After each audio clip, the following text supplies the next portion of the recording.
हिमालय की गोद में बसा उत्तराखंड, जिसे देवभूमि कहा जाता है, वहीं से आरंभ होती है चार धाम यात्रा।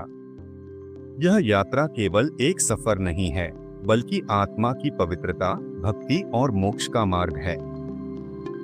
भक्तों का कारवां प्रातःकाल की पहली किरण के साथ निकल पड़ता है। आसमान नीला, हवा ठंडी और चारों ओर पर्वत श्रृंखलाओं की भव्यता।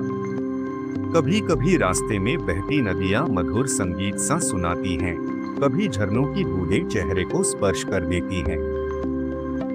यात्रियों के स्वर में गूंजते हैं, हर हर महादेव, जय बद्री विशाल, जय मां गंगे, जय मां यमुना। इसी उल्लास और श्रद्धा के साथ पहला पड़ाव है यमुनोत्री धाम। यमुनोत्री पहुंचते ही भक्तों के सामने खुलते हैं ऊंचे ऊंचे बर्फीले पहाड़, जिनके बीच से बहती है निर्मल यमुना। यही मां यमुना का मंदिर स्थित है। मंदिर तक का रास्ता कठिन है, कभी चढ़ाई, कभी संकरी पगडंडी, परंतु भक्ति के आगे हर कठिनाई छोटी लगती है।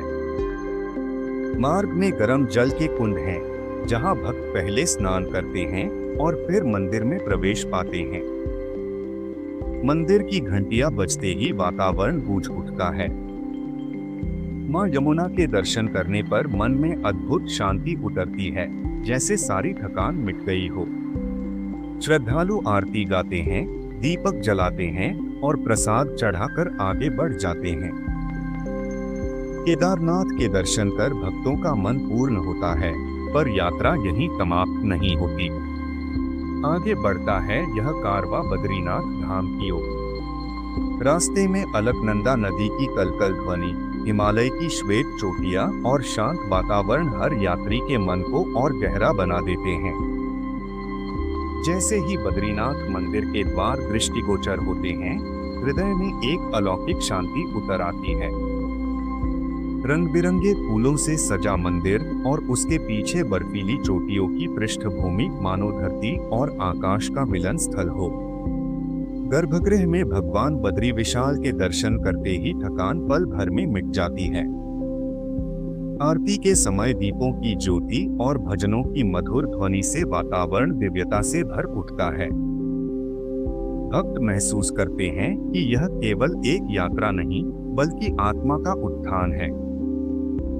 चार धाम की यह यात्रा अंत में यह सिखा जाती है कि जीवन की कठिन राहें भी भक्ति और विश्वास से सरल हो जाती हैं।